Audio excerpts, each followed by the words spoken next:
पिछले एपिसोड में हमने देखा था कि लिंचुआन की फाइट एक लड़की से हो गई थी। लिंचुआन की जो अमेजिंग ट्रिक थी उसके सामने लड़की ने हार मान लिया था और उसके खिलाफ देख के उसका मास्टर भी बहुत गुस्से में आ चुका था और साथ में खड़े सारे ऑडियंस तालियां मार रहे थे क्योंकि उसकी ट्रिक बहुत ही अमेजिंग थे। अब हमें हाउचन को दिखाया जाता है जो कि भाग के कहीं जा रहा होता है। लगता है कि कहीं वो जाने से लेट हो चुका है। दूसरे सीन में हमको दिखाया जाता है कि किरण हाउचन का बहुत देर से इंतजार कर रही थी। फिर उसको तुरंत ही महसूस होता है कि हाउचन मेरे पास आ चुका है। तुरंत ही वो पीछे मुड़ के देखती है तो हाउचन उधर से भागा भागा आ रहा था। दूसरी तरफ हमको दिखाया जाता है कि हाउचन किरण को मिलकर बहुत ही खुश था और दोनों जने एक दूसरे का हाथ पकड़ के साथ में चल रहे होते हैं। फिर हाउचन किरण को बोलता है कि कल मैं तुमको बोला था कि मैं जल्दी आ जाऊंगा पर लेकिन कुछ काम की वजह से आज मुझे देर हो गया तो मुझको माफ करना। दूसरी तरफ किरण बोलती है कि तुम्हें माफी मांगने की कोई जरूरत नहीं क्योंकि मैं आज घर पे ही बैठी हुई थी खाली, इसीलिए मैं आज ही जल्दी आ गई थी। तो दोस्तों आपको तो पता ही है दोनों एक दूसरे को मिलने के लिए कितना इंतजार करते हैं। फिर ये दोनों एक दूसरे से बात कर ही रहे थे कि तुरंत ही बारिश शुरू हो जाती है और फिर हाउचन किरण को बारिश से बचाने के लिए अपने हाथ को ऊपर कर लेता है। किरण फिर हाउचन को बोलती है कि मेरे को बारिश में भीगना बहुत पसंद है तो तुम्हें इसके बारे में चिंता लेने की कोई जरूरत नहीं है। और वो बोलती है कि ये बारिश मेरे को फील कराता है कि मैं आसमान के बहुत ही करीब पहुंच चुकी हूँ। हाउचन किरण को बारिश में खेलता हुआ देख के बस उसको देखता ही रह जाता है और बहुत हैरान होता है। और फिर हाउचन मन ही मन सोचता है कि बारिश की बूंदें तुम्हारी खूबसूरती को और बढ़ा देती है,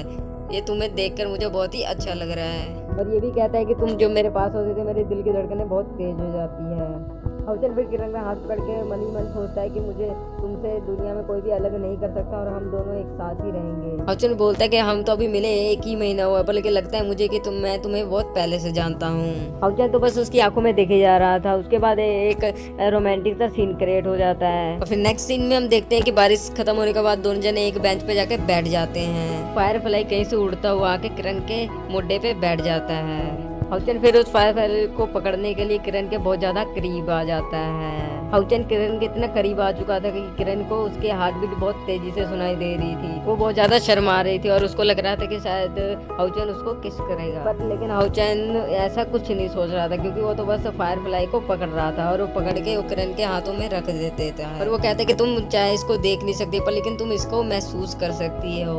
हाउचन किरण को बोलता है कि ये फायर फ्लाई बहुत ही सुंदर होता है और मैं चाहता हूँ कि मैं तुम्हारी जिंदगी भी इसी की तरह बिल्कुल सुंदर रखूं। दूसरे शब्दों में बोलो तो वो किरण को आई लव यू बोलना चाहता है पर लेकिन वो बोल नहीं पाता। किरण फिर शर्माते हुए हाउचन को बेवकूफ बोलती है। किरण फिर हाउचन को बोलती है कि अगर मैं तुम्हें अपना हाथ दूं तो तुम क्या जिंदगी भर मेरा हाथ पकड़ के चलोगे।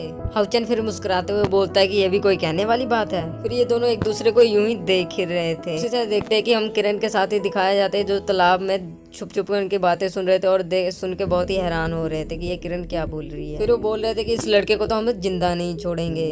दूसरे सीन में भागता भागता हाउचन अपने घर की तरफ आ रहा था जिसमें मास्टर युवा पहले से ही बैठे हुए उसका इंतजार कर रहे थे। फिर हाउचन मास्टर को बोलता है कि मास्टर आप इतनी रात को मेरे रूम में क्या कर रहे हैं।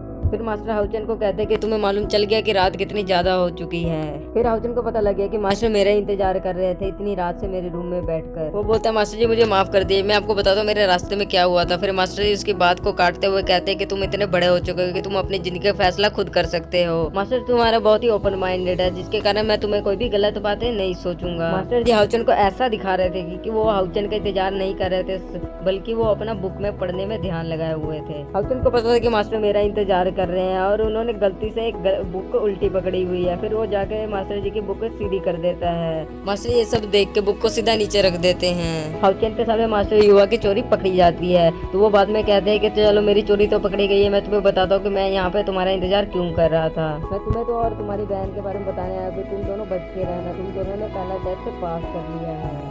मैं तुम्हें बताना चाहता हूँ कि तुम और तुम्हारे सिस्टर दोनों ही टॉप 10 की लिस्ट में तुम दोनों शामिल हो चुके हो। और वो ये भी बोलते हैं कि हर एक टेम्पल से 10-10 बच्चे इकट्ठे हो चुके होंगे जो कि बहुत ही पावरफुल और डेंजरस होंगे, तो तुम बच के रहना थोड़ा।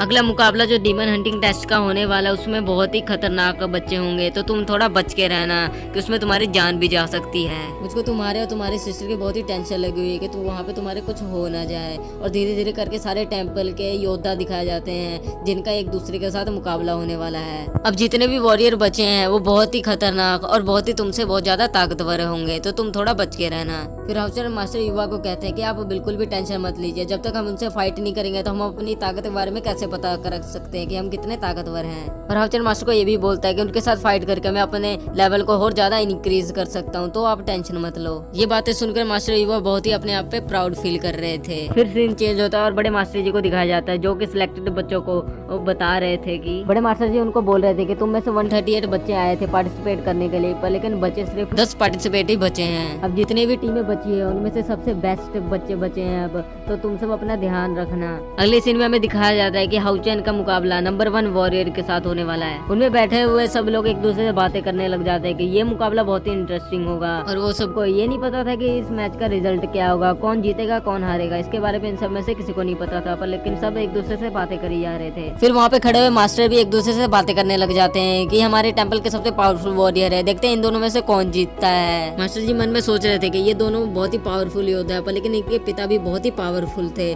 जिन्होंने शील्ड डिवाइनिंग थ्रो को हासिल किया था।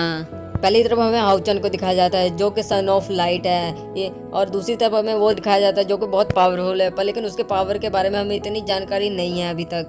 नंबर 1 वॉरियर हाउचन का आर्मर देख के उसका मजाक उड़ाते हुए बोलता है कि तुम ये पहन के बहुत ही फनी लग रहे हो, पर लेकिन हाउचन इसके बदले में उसको कुछ भी नहीं बोलता है। फिर ये बातें सुन के हाउचन को बहुत गुस्सा आता है और वो अपने ड्रैगन को बुला लेता है। दूसरी तरफ वो भी अपने ड्रैगन को बुला लेता है, जिसका एक का था आइज और दूसरे का था फायर ड्रैगन। बाहर ऑडियंस बैठी हुई इन दोनों के स्पेशल पावर को देख के बहुत ही डर जाते हैं। तभी वो होस्ट कहता है कि चलो आओ इस कंपटीशन को जल्दी से शुरू किया जाए। ये एपिसोड यहीं खत्म होता है दोस्तों, फिर मिलते हैं मैं अपने अगली एपिसोड में। जेकर वीडियो आपको थोड़ी सी भी अच्छी लगे तो लाइक एंड सब्सक्राइब जरूर कर दें।